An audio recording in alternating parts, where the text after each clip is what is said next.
Hi, Melissa. Good morning. How you doing? I'm doing great. How are you doing? I'm doing good, enjoying the cool California air this morning. I think over there in Tampa, it's what, 1:30, right? It is 1:30 and it is like 40 degrees out today, which is very unseasonable for this time of year. Hey, So, whoa, what's going on? That's winter right there. All right, I know now you're like this awesome marketing hotshot, and that's kind of one of the reasons that I wanted to get you on the show to kind of really understand, what it is that you do currently for your clients and for people. But you weren't always that person. So, go ahead, take a moment, take us back to where you started, your roots a little bit, and then we'll go on from there. yeah, so I have been in, I put an umbrella statement and just say digital marketing for 10 years now. Changed my major like four different times in college. Whoa. Started as a business major. I always joke, it's actually true, but I joke that I fell asleep during orientation. So I realized I probably shouldn't be a business major. And through a course of different majors, I ended up becoming a telecommunications major.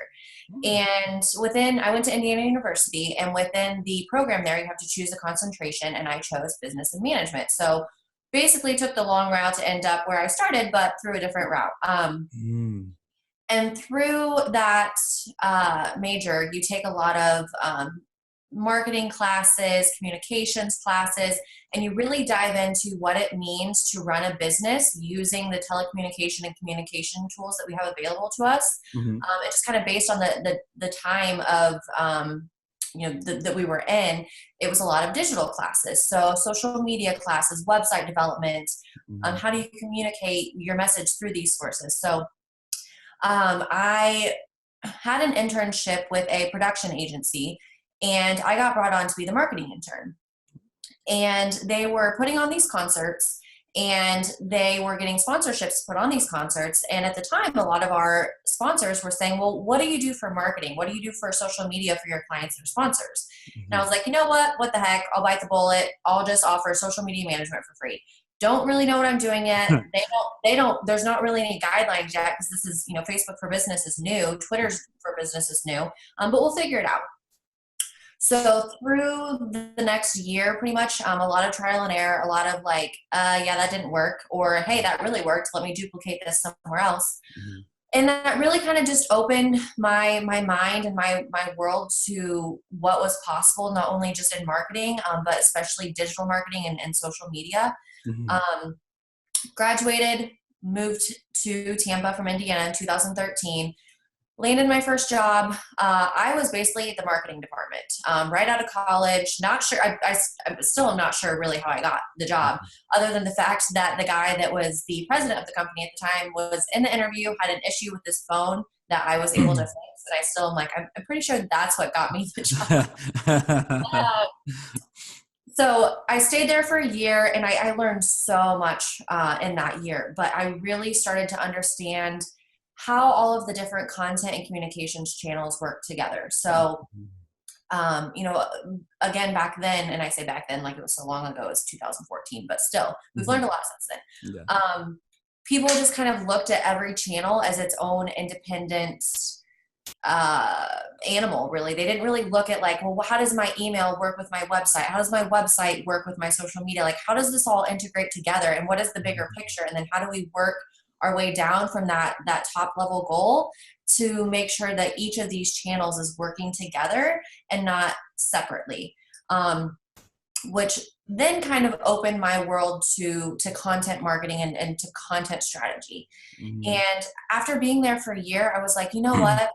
I really like this. I'm really enjoying this. But this, like Monday through Friday, 9 to 5 behind a desk with, Mhm. I being the only person on the team, I didn't really have a lot of communication with other people. I was like, this is not working. This is Mhm. not me. This is not what I was built for. Um, I was unhappy in my environment and not necessarily in my roles and responsibilities. Gotcha. Um, so I decided to leave the company, but I was like, you know what, I'm going to go. I got an opportunity to go be a business marketing consultant for a company that was offering business consulting. Mhm. And it was work from home, it was part time. So when I was leaving that position, I was like, hey, if you guys need someone to still manage what's going on here. Like, I don't really think you guys need someone in-house full time. I don't necessarily think you need to hire someone else. I have really set up this role to be something that can be done remotely. Yeah. And, I'm still here in Tampa. If you guys want to just stay on as a client with me, I'm more than happy to do that. And they did. Nice. And to this day, they are still a client. So definitely that was kind of one of those moments where like, you don't get what you don't ask for, and no one can tell you no until you've asked. So just assume the sale and hope that they agree. But when I went off on my own, between managing them and then my new part-time role, I had I say a lot of free time. Free time as an entrepreneur is very subjective. Yeah. Like, well, I only slept 4 hours last night, so now I have these extra 4 hours to do something with the time, right? So I decided that, you know what, I know a lot about social media. That was really what got me into marketing. Let me just start taking on social media clients. And so I started doing social media management for a variety of different clients. And kind of that aha moment was, yeah, this worked 4 years ago, but 4 years ago, there wasn't the competition in the space that there is now. And there wasn't the knowledge and understanding of content marketing and how everything is integrated. And to simply just manage a client's social channel isn't driving the sales, isn't driving the results. There's got to be more. I can't just manage this single channel and really create the results that I want to create for them. Yeah. So I moved away from the management and started doing the consulting. So that's, let's look at this big picture, the 360. And I'm not necessarily going to be executing for you, but I can tell you what you should be doing, how you should be doing it, why you should be doing it, the things you should be saying. What does this all mean? Why does it even matter? Who cares what your story is? Who cares what your why as a company is? How does that affect your relationship with your customer? It doesn't even translate to sales. And if it doesn't, then why does it matter? All of that. And it was a learning moment for me from the perspective of, there's a lot of people who are really good at what they do. And there's a lot of social media managers who are fantastic at what they do. But if it's not done with a strategy and it's not done with an awareness of what the other communications are and what the other efforts are, it's not going to be effective. I don't care how good you are, how pretty your feed looks, and not just social media, email, blogs, like it all has to be integrated. And you can have a team of 10 freelancers, but if they're not communicating and they're not talking to each other and they aren't aware of what your goals and your strategies are, then you're not going to have the same results that you would if everyone's kind of collectively working together, even if it just means you have a marketing coordinator in-house who's managing all of those people and all of those freelancers. So that's kind of my spiel on that. But in doing that, when I realized that I'm not taking my own content seriously, I'm doing this for these clients and I'm not doing it for myself. So if someone researches me, they're going to be like, what the heck? This chick doesn't even she doesn't know what she's talking about. She's not doing it. The whole practice what you preach thing. So I hired a photographer to help me kind of up level my own personal photos on my business, my platform, my website, all of that stuff. And in talking, she was getting brought into these businesses and brands that she would show up to this shoot that, say it was scheduled at an hour, and say, where's your shot list? Where are these photos going? Oh, I don't have any of that. What is that? I don't know. So these shoots that she was showing up for a branding that were supposed to be an hour would take 2 hours, 3 hours, and they'd have to create strategies on the spot. And me, on the other hand, I was doing the strategy side, but I didn't necessarily have the execution side, and I didn't have direct relationships with anyone that I could execute.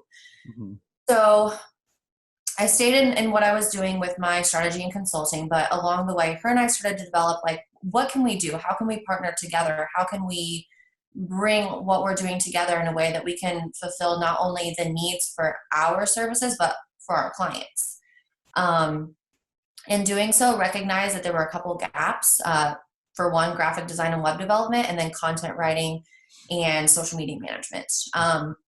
We were able to find relationships with the right people and worked on a couple of trial projects with them to make sure it worked. And last year launched our full service creative agency, Content Creative, where we do not only the strategy, but we do the photography, design, and content creation. Our tagline is strategic content done creatively. And we really tried to marry the idea of a branding agency and a marketing agency. And I say that from the perspective of marketing agencies tend to be very data and analytics driven. They're looking at the numbers, they're looking at the results, they're looking at, you know, the back end basically. And they're not necessarily focused on the creative or how does, you know, maybe this picture is doing better because this picture is done a certain way or shot in a certain way. On the other hand, you have a lot of branding agencies who say, here's your photos, here's your website, here's your logo, here you go. And then as a brand, you're like, okay, well, what do I do with this? How do I put it out there? How do I make sure that I'm staying consistent? You know, what is my message? And how do I make sure that this photo gets the highest ROI with the right copy? You know, how does that all marry together? So that's our goal, is really to have strategic content done creatively and kind of marry the idea of a marketing and branding agency. So I know that was kind of a lot. I really tried to go from start to finish. There's a lot of things we can probably pick away at in there, but that's kind of basically the past decade of my life career-wise in a nutshell. No, I love it. I love it. I love the fact now that you're marrying both the marketing and the branding, because many are still confused on what marketing is, what branding is, and how both of them interplay with each other and, you know, move your business forward, right? Because if you focus too much on the marketing, that's great, but then you really don't have something that your customers can attach themselves to. But then if you focus too much on the branding, well, you're gonna have a really nice looking business, but is it generating any sales for you, or is it just a hobby? You know, type of thing. I really appreciate that description, because very rarely do I talk to people who get it. And if they do, they have like maybe one sentence. So I might have to copy that and use that. That was fantastic. That's fine. Go for it. Go for it. So yeah, let's go a bit. Let's go back and kind of unpack as we go along to the point where you are now. But one thing that stood out to me was, you know, you went to college in Indiana and you changed your major 4 times, right? So what did you think you were going to be when you walked into the door the first time? Yeah, so there was the business, and I went into my first semester. I had already signed up for my classes, so my first semester of college was still that business major. So I took. Did you have this idea of like, I wanted to be an entrepreneur, or did I want to go the corporate route? So funny you say that. Growing up, my mom was always like, "Oh, you're so business minded," and I had no idea what that meant. My dad is also very business minded.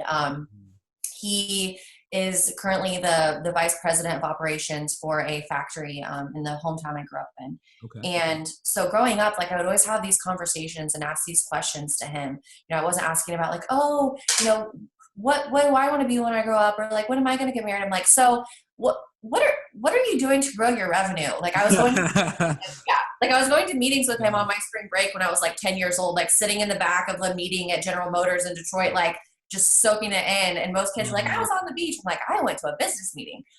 Pretty cool.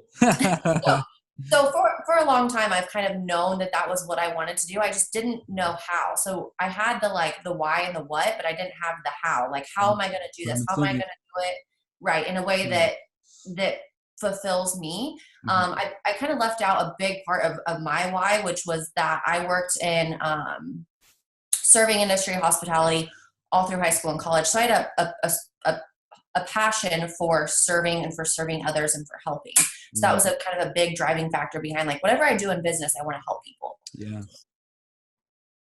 Okay. So then you come into school and then it's like you sign up for your business classes and then you're like, okay, I'm sleeping through orientation. This is already a sign that this is not going to work out. Right. But I still have this why, this what, this how, right? And then ultimately that landed you kind of going the communications route and taking a lot of these like digital online courses. And so at that point, did a light bulb went off where you were like, okay, this is it. This is kind of where I want to take it. Yeah, it was. And in between, I was a nutrition major with an exercise science minor and then a public health major. Wow. So yeah. So 2 different sides of the campus altogether. So. Yeah, very well rounded. At least that's what I tell myself. Yeah. So it's interesting because the hospitality part kind of played into the food part and the nutrition part. Mm-hmm. And then a lot of my clients have been in kind of the food hospitality space. So it's interesting how it kind of all comes together. But yeah, it was definitely a journey, and somehow I'm here today. But oh, that's amazing. Okay, so you walk across the stage, you got your degree in your hand and all that, and you know, is Tampa your first I want to go to Tampa, or did you have other options? What attracted you to come down to Tampa from Indiana? That's a pretty big change. Yeah, I wanted to go to California, Oh, and yeah, I looked at my bank account, and my bank account told me differently. okay. Right out of college, moving to California was like just not really in my cards. Mhm. Um, but I knew that I wanted to move somewhere. I had been born and raised in Indiana, come from a very small town. Love the way I grew up, love going back, love visiting. I just knew that's not where I wanted to go back to. Um, I wanted more. I wanted an area with opportunity. I just wanted more, and I knew that. Mhm. And I actually have an aunt and uncle who live here that I had been coming to visit since I was like 12. Mhm. And I came on spring break my senior year in college and came and stayed with them. And my aunt was like, hey, like, I know you're looking for somewhere to go. If you want, you're more than welcome to move here and stay with us and kind of figure it out and, see where it takes you. And so I took them up on that. And that was really initially the deciding factor. Like, very ignorant. I didn't do any research. I didn't have any job leads. I was just like, yep, I'm going to move it. That's where I'm going. It's warm. There's beaches. Like, that's where I'm going. Yeah. Looking back now, I probably should have done a little bit more planning, but it did work out. But that was basically my decision making. Oh, I love it. You just pulled the trigger. You were like, here's the opportunity. Boom, let's go. So like, let's dive into that decision-making process, right? Because obviously there was a huge motivating factor to just get out. Like, you love where you grew up, but you were like, I need to get out. So Right. what was that driving force? What was inside of you that was telling you, I need to get out of here. I need to go somewhere else. Um, Up until recently, Indianapolis is the capital of Indiana, for those that don't know. Indianapolis really was, I loved it because I was from there, but it didn't have the growth. The economy there wasn't thriving. There wasn't new businesses. Even just from a standpoint of, rates and fees, like what you're charging there doesn't necessarily have the same value, not from the value you're providing, but when you are competing for a market share of 10,000 people versus 100,000 people, your rate of return is going to be higher for a business that's competing for more people, so you can therefore charge more. Yep. So just, I mean, not from a greedy standpoint, but just from a what am I able to make? What is my income potential? It was self-sufficient, am I Right, able to live here long term? That's a great way to look at it. right. Okay. So then when you come down to Tampa, how long, did you move in with your grandparents? What was it? How long did it take for you to find, I guess, your first job? Um, in that, well, it was the business consultation, right? That first I was the marketing coordinator. marketing coordinator, right? How long did it take you to find that Yeah. opportunity? So I moved with my aunt and uncle in September of 2013, and I got my first like job in March of 2014. Okay. Um, I had a serving job in between, just basically to pay the bills and Mhm. keep money coming. But it was really hard because all of my references, all of my experience, all of my resources were from a state that no one knew anything about. And I Yeah. had no connections. I didn't know anyone. I literally knew the people I lived with, and that was it. Uh-huh. And for those that are familiar, I lived in Fishhawk, which is a suburb about 45 minutes outside of Tampa. Mhm. Um, I mean, very, very suburban. And so even just to come in for networking events, come in and do job interviews, I was in a different area. Mhm. Um, and so it was challenging. And I definitely underestimated like what that was going to be, because up until that point, I had actually been very blessed and I found jobs easily because I was always a hard worker. I always had good references, but typically it was coming from a place where they knew who that past job was. They knew who the person was. They trusted the reference. Mhm. A little different when you come to a new state and you literally know no one. So, Yeah. You have no network at that point. And so, right. but that also, breeds character, not having all that network and not having all those resources available. So how did your character change in that time period? Um, I've always been extremely outgoing. Mhm. Uh, I'm sure you can tell that. Absolutely. I've been a talker, but I didn't realize how introverted I actually was until that whole experience happened. Hmm. And I've since learned that I'm an ambivert. And What so is I that? I'm really, sorry. I've never heard of that before. What is that? oh, so it's kind of the in between like an extrovert and an introvert. So introverts get their recharge, their fulfillment, like their relaxation from being by themselves, Hmm. and extroverts get their recharge, relaxation from being social. Right, So right. an ambivert has a lot of the qualities and the characteristics of an extrovert, but they get their recharge, their relaxation by being by themselves and being alone. Mm, I think I subscribe to that. Honestly, Yeah. if you're an entrepreneur, you likely do, because you spend so much time being social and communicating with people that you're just like, I need to shut down and get my space and have my quiet time. So that really, it honestly forced me to recognize like what my characteristics are, what my qualities are, and like how do I either overcome them or use them to my benefit. So I did a Were you lot. surprised at anything that you learned by yourself in terms of that? Oh, we can, that's all. You have an extra hour or not? Yeah, let's go for it. So I mean, I think that when you're putting yourself in any kind of new circumstance, any kind of new situation, anything that's challenging, you're Mhm. forced to either adapt or just get comfortable and be like, this is it. This is what I'm doing. Like, I'm not going to search for a career. I'm just going to, like take my serving job. I'm going to excel at that. I'm going to really work towards that. Like, that was really my choice. Either I'm going to be persistent, I'm going to keep working towards this, or like I'm going to get comfortable with where I'm at and accept it. Mhm. So what about me do I need to work on or change to make the other part happen? And I was like, I was sending 5 resumes a day, like Googling marketing agency Tampa, branding agency Tampa, like literally just sending my resume out to anyone and everyone I could get. Yeah.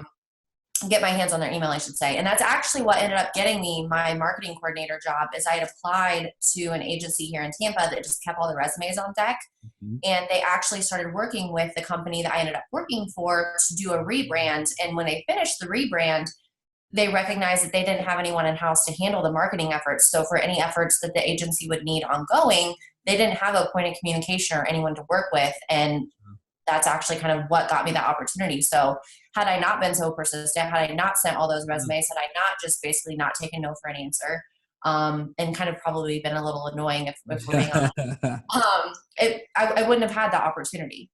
Did you ever have a moment where you're like, you know what, I should probably go back to Indiana? I did. I told myself if at the end of March 2014 I didn't have a job, I would need to adapt and probably move back. And I started, my first day at my job was March 17th, 2014. Damn. So literally right at the end. I was like, hey, I've always been a little bit of a procrastinator, but I always get it done. So it's really just like very on par for me. So it's fine. Oh, that's awesome. Okay, so March 2014 comes along. Now you have a job. So now a lot of pressure goes off the table, but then now you actually have a job in the Right. area that you want to do. So what was that transition like? Because I know you said you did a couple of months as a server and things like that. So, were you ready for it? Were you hungry for it? Were you scared? What did that transition do to your mind? I wasn't scared at all. I'm one of those people, like, if I don't know the answer, I'll figure it out. And, we have this thing called the internet available to us today that so many people forget about. And there's so many resources available. And by no means do I mean run your marketing strategy off the internet, like still hire a professional, Mhm. but you can take classes, you can take courses. There's so much you can learn. Um, that the actual knowledge side didn't scare me. It Mhm. was there had actually not been anyone to train me when I came into the role. Mm. So any processes, any procedures, any plans, it was like, here you go, figure it out. Like, what do we need to do?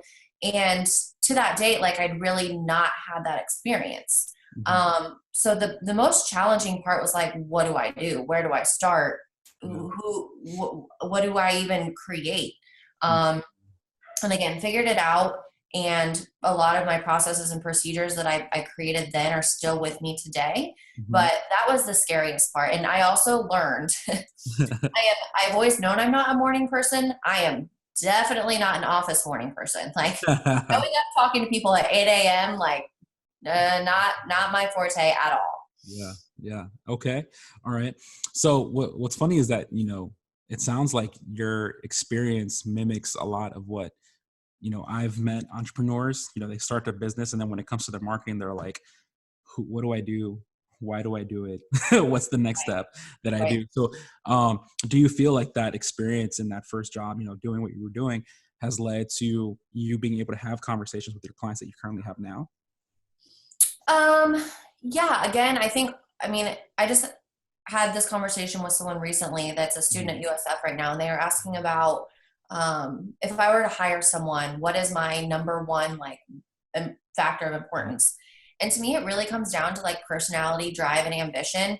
Talent can be taught, skill can be taught, you can take classes, but if you as a person can't communicate and can't get yourself out there and can't have the drive and the self-awareness to like get the job done, then the talent and skill doesn't really matter. Yeah, it's amazing how much initiative can play in a role. Absolutely. Like you can have all the time in the world, but if there's no initiative, then it's like, what's the point? Right. In a Right. sense. Like if I can't get myself up and get myself out of bed to get the job done, then like, does it really matter if I'm really good at what I do if I'm not actually doing it? Mm-hmm. Absolutely. Okay. So, how long were you as the marketing coordinator before you're like, okay, I want to go ahead and do my own thing? A year exactly. So I went into the job and told myself I had to stay for a year. And Mhm. my first day not being in office was March 25th of 2015. So So you told yourself, I'm going to only do this for a year. Is that what happened? So, I'm gonna at least stick it out a year. If I've passed a year, oh, I still want to be here. But like, no matter what, this is my first job out of college. I can't have like 2 months on my resume. yeah. I need to have a year in. So March and deadlines are very important for you. Yeah, I guess so. That's So awesome. next month we'll see what happens. Yeah. Okay. So then, all right. So March 2015 comes along, and what happens to you that you're like, okay, I'm ready for something else? I had started an internship in Tampa with an organization called Tampa Bay is Awesome. Okay. Um, for those that aren't familiar, Joe Malinowski is the owner, and he has a series of different Facebook pages within one big organization that basically promote businesses, events, different things happening in Tampa. There's a Tampa Bay is awesome, Ybor is awesome, St. Pete is awesome. It's all around the Bay Area. Mhm. But I got involved with him, I want to say in like December of 2014. And he was working for a company at the time that was looking to kind of grow their marketing side. And he came to me and said, hey, I really liked working with you on Tampa Bay is awesome. I have this opportunity, it'll allow you to work from home. It'll allow you some flexibility. Like, are you interested? I'm going to put you in touch with the owner and have you interview. And if you guys, get along, if it works out, then I'm sure we'd love to have you work with you. And at the time I was really just looking for something that would get me out of the office. Like Mhm. I just knew that like the office setting was making me unhappy. Mhm. I was anxious. I was frustrated. I was part of it too is there was really no office culture there at the time. So Mhm. I literally felt like I was on an island by myself with no boat, no floaties, no wine or beer. Yeah, just by yourself, lonely. Yeah, Yeah. I needed if I was going to have that, then I might as well just be sitting at home by myself was kind of my thought process. Yeah.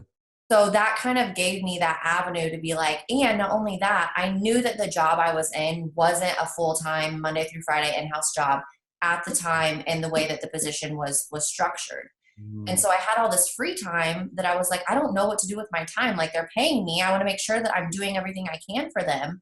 Yeah. But I also, there's only so much that you can fill with your time in a role that like doesn't really need that much yet. So I knew that that was kind of like the next step where I could still do what I needed for them, get myself into a place where I at least was happier Mhm. and then have some free time to like kind of figure it out, I guess. Mm. I like that. I like that a lot. I like how you you're kind of both. It goes back to that you always want to help people and serve them, and in the Right. same sense, like even when you're not happy in your position, you're still thinking, okay, well, how can I make it beneficial for them as well? Right. Right. Yeah. Right, which is pretty unique because most people would be like, all right, I'm out, or most people will say, well, I'm getting paid to sit and like twiddle my thumbs, so hey, I'll just take it. Yeah, Um, to me, that was like one of the most frustrating parts. I had friends like, you're getting a paycheck, you're showing up. And I'm like, look, I'm grateful, I'm appreciative, I love that part, but like, I'm not just a sit and do nothing kind of person. This is yeah, driving me insane. I love it. I love it. Okay, um, so then after that, when you started doing March 2015 comes around, right? And then at that point, that's when you started doing the actual management of social media for other businesses, right? Okay. Correct. And I actually forgot there's another little venture along the way that I forgot to include. I had a friend that launched a automotive marketing agency. Okay. So shortly after I went out on my own is when he launched that. So part of my role also became a brand manager for his company. And I was with them for 2 years, overseeing the marketing. I oversaw 4 different dealerships, the marketing for them. So throwing that in there too. Okay. And were these dealerships in the Tampa Bay area as well?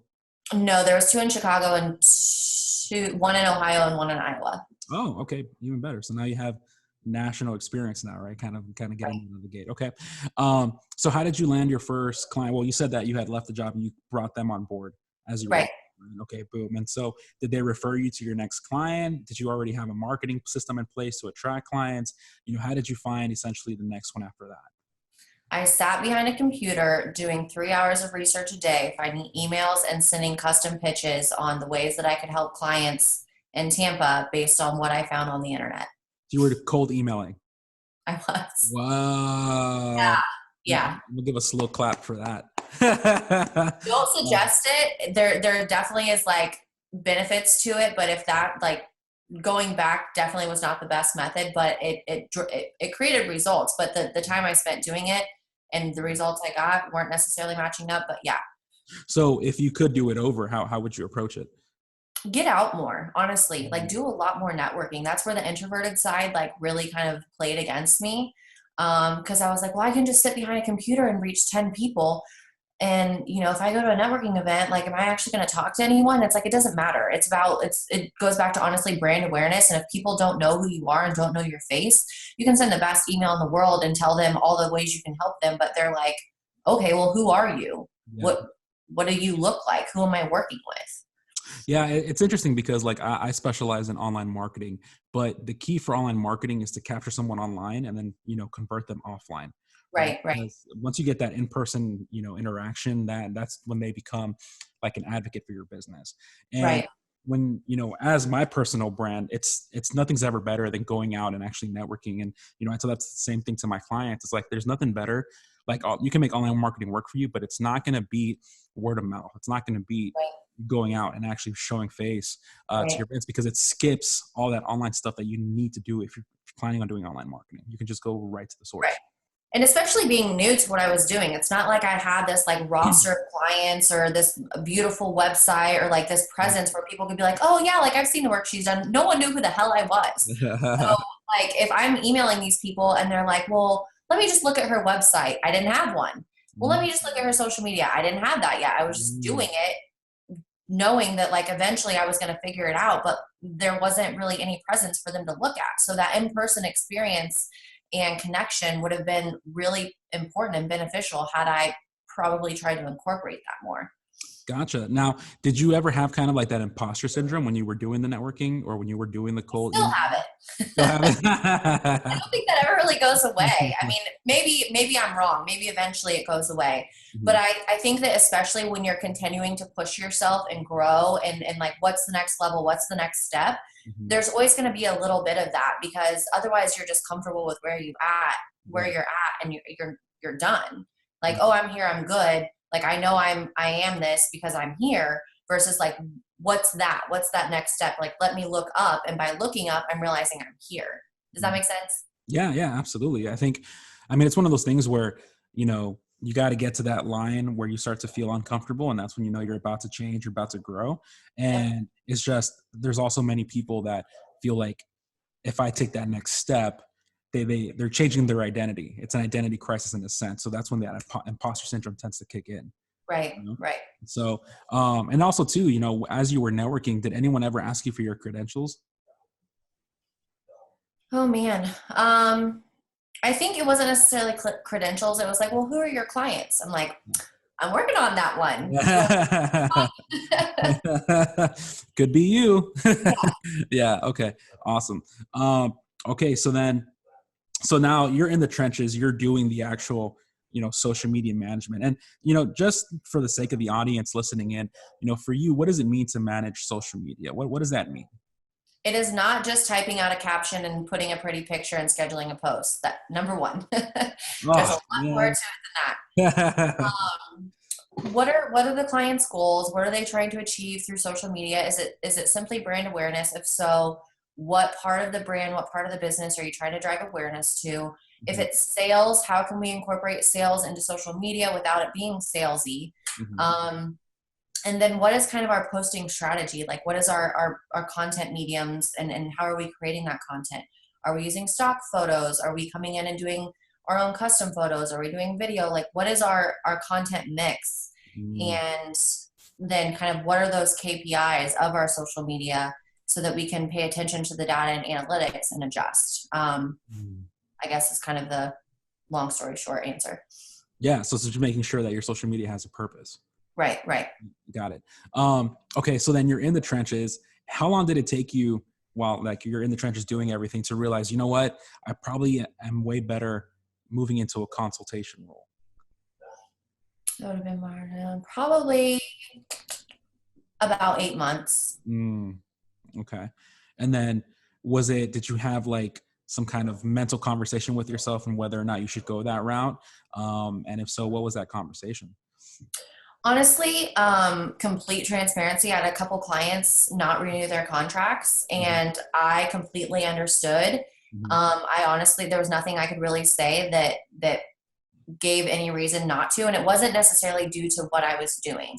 It came back to that integration and that the big picture and how does this all work together? Because the social media side was great, but it wasn't driving the results that they wanted or expected because it wasn't looked at kind of as a whole. And I was like, you know what? It doesn't matter how good I am at this part.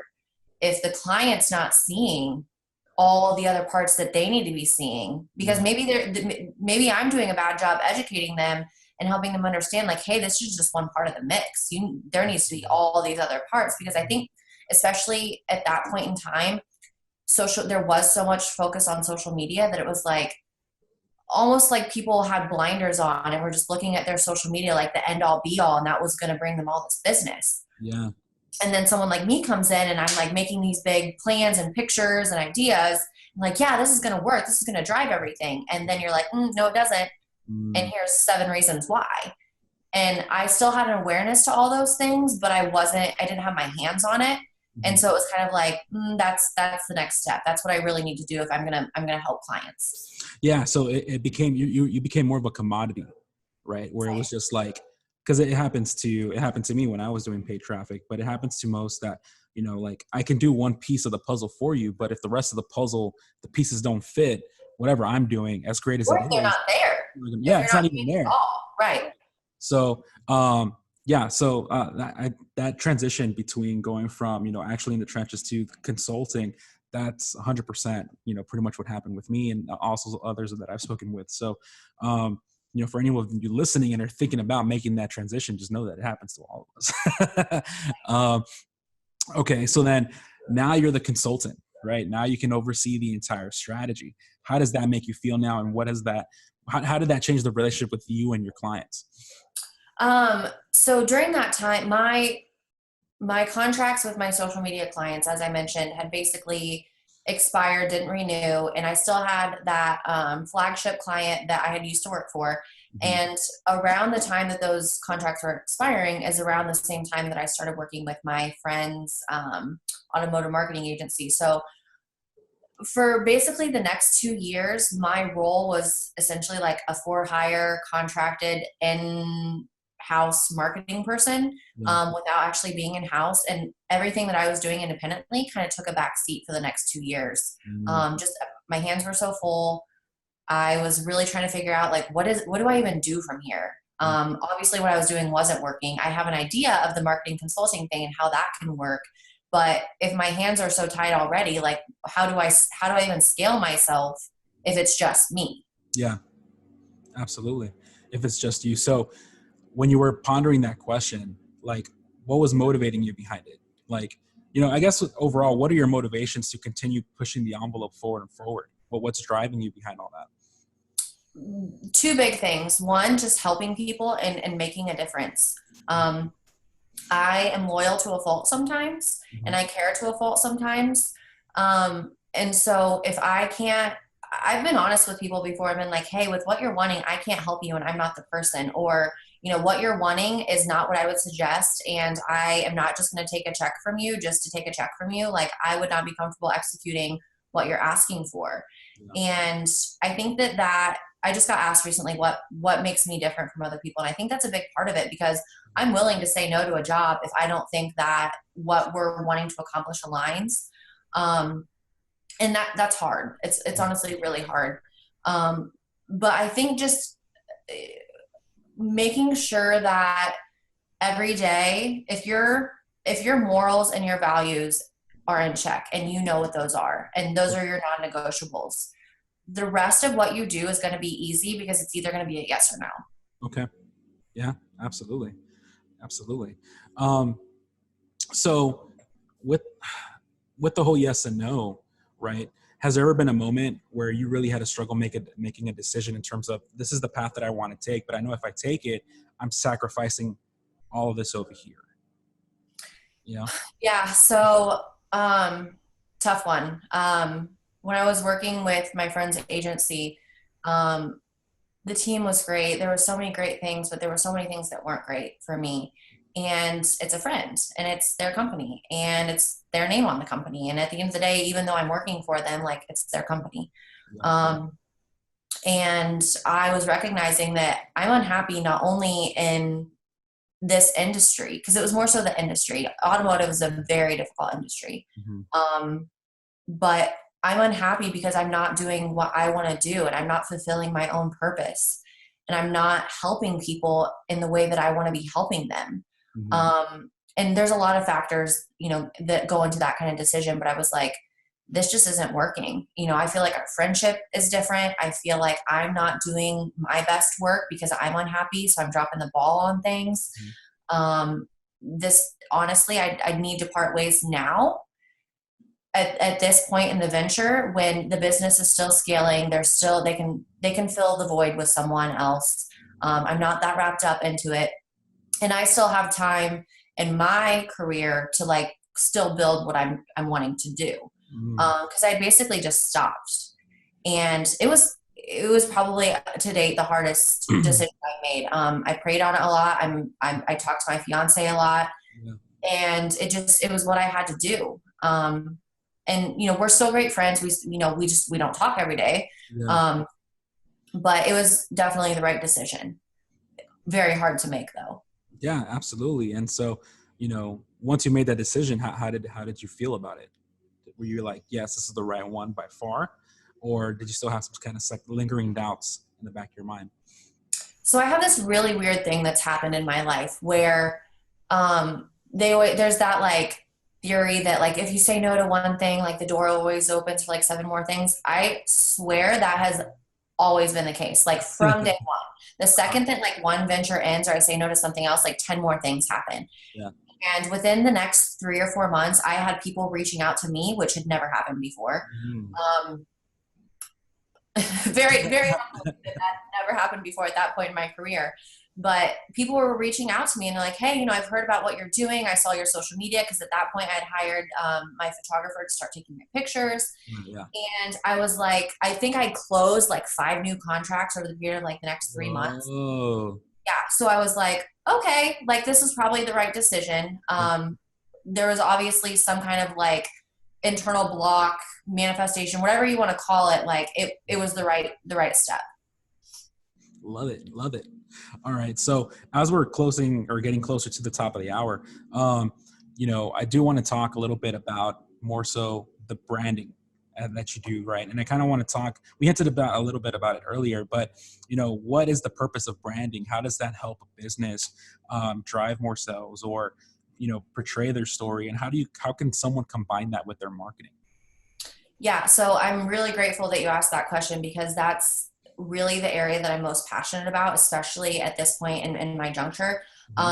Branding is not a logo and a website. Branding is not the colors that you use or the fonts you use. That's part of your brand identity. Your brand is who you want people to think of when they think of you, the feelings you want people to have, the emotions you want to convey, the mission behind what you're doing, the purpose of why you started the company in the first place, the part of your company that makes a difference in people's lives. That's your brand. And that all ties together to create your messaging, to create your vision, your values, all of those things. And your logo and your website, those are important components.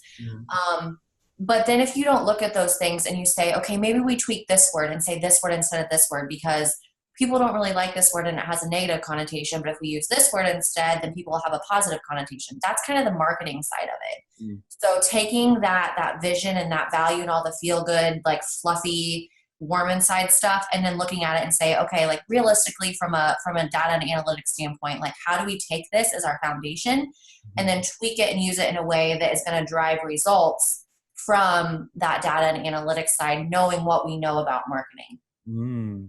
So is there a specific like ROI metric or several metrics that can be attached to branding? Yeah, I think especially when you're looking at things that are aesthetically driven, so paid ads, any kind of design that you're putting out there on behalf of your company that's meant to drive leads. Like if you're putting something out aesthetically, Mm-hmm. I always suggest, especially if it's something that's digital, having two versions. I used to, when we were doing automotive marketing, we always had A/B tests on our ads for vehicles. And we would do one black and white background, colored vehicle, and then one with all the image was in color.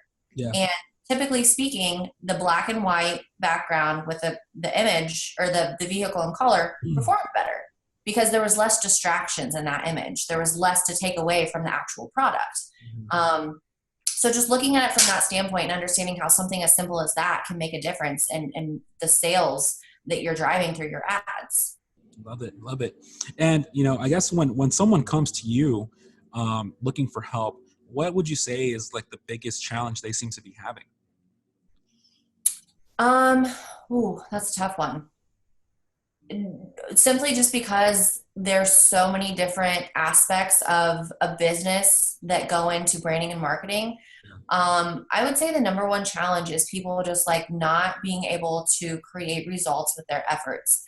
And 9 times out of 10, it's because they don't actually have a strategy or a plan in place. They're just kind of like, oh, I'm doing this, or I'm doing this, or even, our target client with content creative is marketing coordinators, marketing directors, those that are in the role where they're kind of overseeing the marketing efforts, but they know that they're outsourcing certain aspects.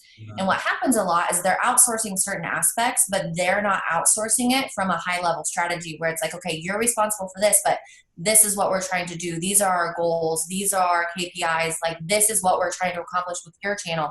And just so you know, this is all the other parts that we're working on and we're doing with other freelancers, businesses, whatever. Gotcha. So if someone's doing that and they're just kind of doing it without a cohesive strategy, then they're not going to see results. And that's what we get a lot is like, well, I'm doing all these things, but nothing's happening, but they're looking at it independently, not collectively. So they're focusing too much on like the smaller details and not enough on the big picture. Right. Okay. Got it. Yeah. Cause I know like one social media strategy that's very, popular is kind of like the whole Gary V omnipresence, where it's like you take a video and it's spread it amongst all your social media channels. And then, I've seen that come back and sometimes it works, but I find often people, when they follow a certain strategy, but don't really think about the purpose behind it or, why they even want to do it besides because this other super successful person's doing it. They tend to fail and then they get burned out and overwhelmed and they're just kind of like, what's next? What can I do next type of thing? Right. And that strategy specifically is just taking one piece of content and just like pushing it to all the channels is something I frown upon highly. Simply because if you look at it from a demographic perspective, your demographics on each of your channels are likely different. Doesn't mean there's drastic differences, but they're likely different. Yeah. So the way that you communicate on each of those channels should be different. So if you're going to put a video on all those channels that's the exact same, it might resonate with one channel and not another because you didn't adapt the content internally for those channels. In addition, if you want someone to be like, follow us on Facebook or like us on Facebook, follow us on Instagram, sign up for our emails, and you're sending the same thing across all those channels, why would I follow you on all those channels? Like take the video and push it to Instagram and then have a Facebook Live where you talk about that topic that you just had in the video, but from a free form conversation, and then somehow recap that and send it in an email and just share the highlights. So that way you're still having the same topic and same content across the different channels, but it's varied in a way that like is still attractive. Yeah. I mean, a very simple version of that is like, if you're going to say follow me on Twitter, post it on Twitter. Don't post follow me on Facebook on Twitter, because it's like they're already on Twitter. It's a whole different platform. Right, right, Right? So just it's more about matching the market where they're at. right. Okay, perfect. So where can we find out more about you? I know you have two different companies, so go ahead and let the listeners know what they are and tell them where they can find you. Yeah, so I own Marketing with Mel. It's a marketing consulting company. We focus on the strategies that I talked about today and kind of how you can put that all together. You can find me on social media at marketingwmel and www.marketingwmel.com. I also own a creative agency. We create strategic content, and that is Content Creative Co. You can find us on social media at contentcreative.co, and our website is www.contentcreative.co. Boom. Now, do you have any last words of wisdom for the listeners today?